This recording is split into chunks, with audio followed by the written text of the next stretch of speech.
Liebe Mitbürgerinnen und liebe Mitbürger, was für ein Jahr liegt hinter uns. 2020 ist etwas über uns gekommen, womit die Welt nicht gerechnet hatte. Ein bis dahin unbekanntes Virus dringt in unsere Körper und unsere Leben ein. Es trifft uns da, wo wir am allermenschlichsten sind. Im engen Kontakt, in der Umarmung, im Gespräch, beim Feiern. Das Virus macht normales Verhalten zu einem Risiko und ganz ungewohnte Schutzmaßnahmen normal. 2020, dieses Jahr der Pandemie, war ein Jahr des Lernens. Wir mussten im Frühjahr auf ein Virus reagieren, über das es kaum gesichertes Wissen und Informationen gab. Wir mussten Entscheidungen treffen, von denen wir zunächst nur hoffen konnten, dass sie sich als richtig erweisen würden.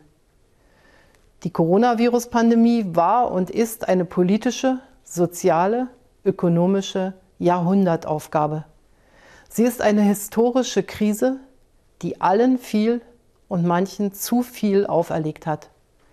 Ich weiß, dass es ungeheures Vertrauen und Geduld von Ihnen verlangt hat und weiter verlangt, sich auf diesen historischen Kraftakt einzulassen. Dafür danke ich Ihnen von ganzem Herzen.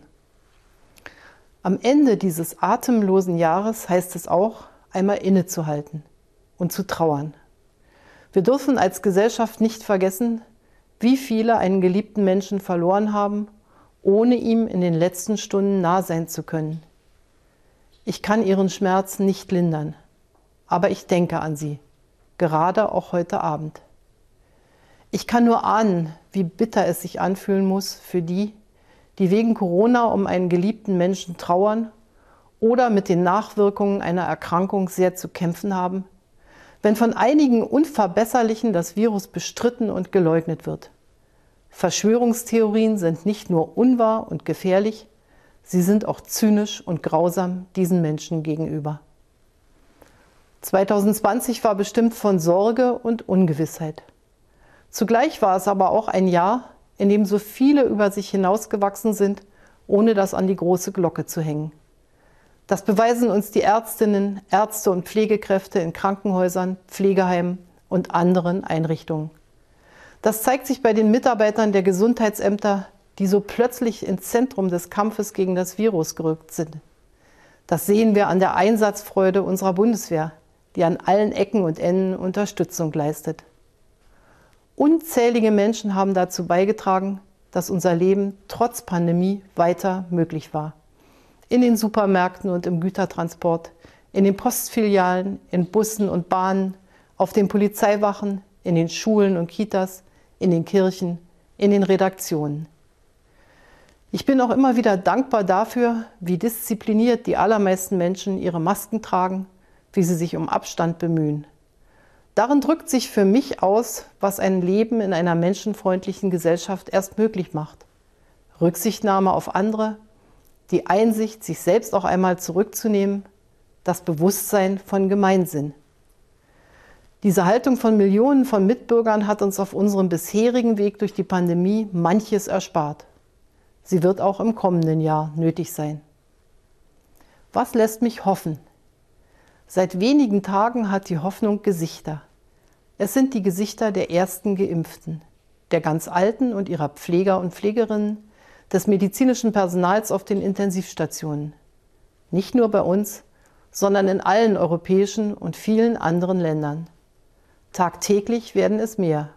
Schrittweise werden andere Alters- und Berufsgruppen dazukommen. Und dann alle, die es möchten. Auch ich werde mich impfen lassen, wenn ich an der Reihe bin.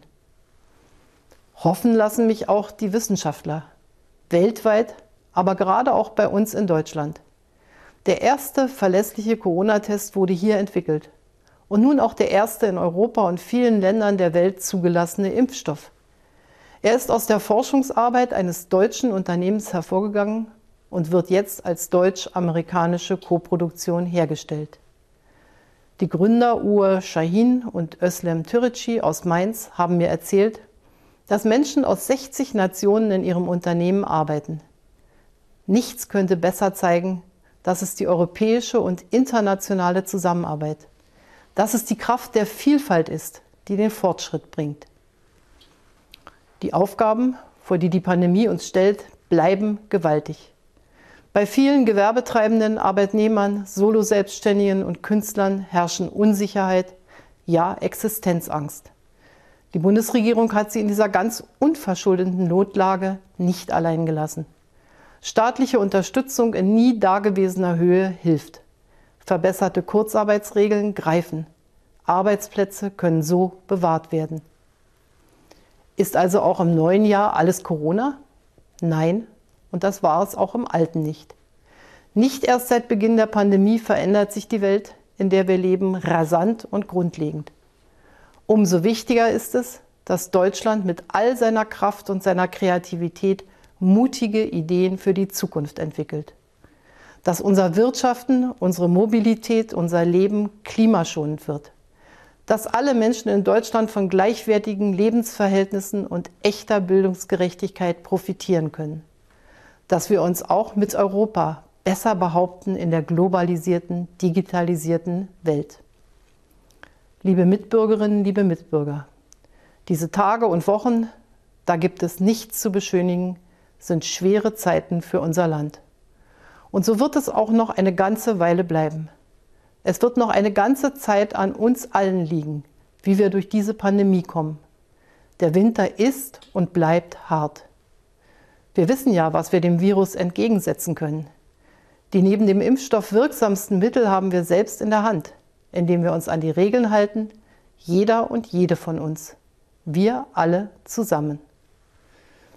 Lassen Sie mich zum Schluss noch etwas Persönliches sagen.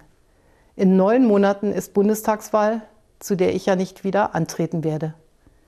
Dies ist deshalb heute aller Voraussicht nach das letzte Mal, dass ich mich als Bundeskanzlerin mit einer Neujahrsansprache an Sie wenden darf.